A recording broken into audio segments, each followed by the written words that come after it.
জুবিনক লগত লৈ এইটো জীয়াই থাকিব লাগিব।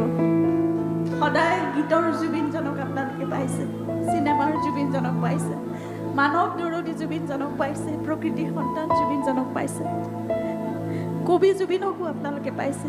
কিন্তু মঞ্চত তেওঁৰ কবিতা মই কেতিয়াও এটাও শব্দ কেতিয়াও পাঠ কৰা নাছিলোঁ। জুবলীৰ লগত মই সেই সাহস কৰি আজি প্ৰথমবাৰৰ বাবে মঞ্চলৈ আহিছোঁ কবিতাৰ জুবিনক লৈ। আৰু সৰু সৰু তেওঁ কবিতাবোৰ লিখিছিল তেওঁৰ কথাৰে, তেওঁৰ ছন্দৰে, তেওঁৰ সুৰেৰে।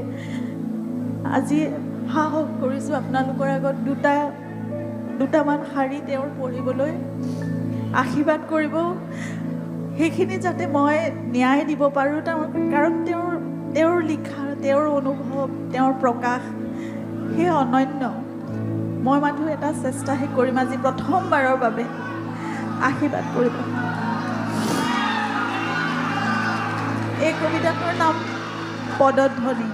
আৰু জুবলীয়ে যি গীত পৰিৱেশন কৰিব তাৰ লগত মিলাই মই তেনেদৰে 2-3টা মাত্ৰ কবিতা আনিছোঁ আপোনালোকৰ সন্মুখত। মই পাঠ কৰিম মাত্ৰ। সেইটো শব্দ অনুভূতিত আছিল পদধ্বনি। আৰু গীতটোৰ আৰম্ভণিত মই দুশাৰীমান পাঠ কৰিব বিচাৰিছোঁ। এন্ধাৰে যেতিয়া খোজ পেলায় তেতিয়া কোনেও নুশুনে, কাৰণ পোহৰ সকলোৰে প্ৰিয়। ৰাতিটো পাৰ হ'লেই হ'ল, সকলোৱে জানে পোহৰ থাকে ৰৈ চিৰদিন চিৰকাল। পোহৰ থাকে ৰৈ চিৰদিন চিৰকাল।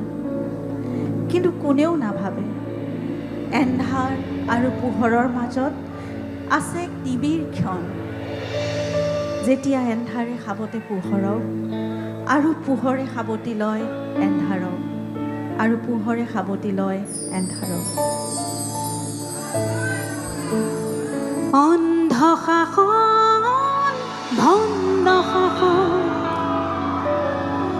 অৰ্থ লোভৰ নগ্ন যোজন।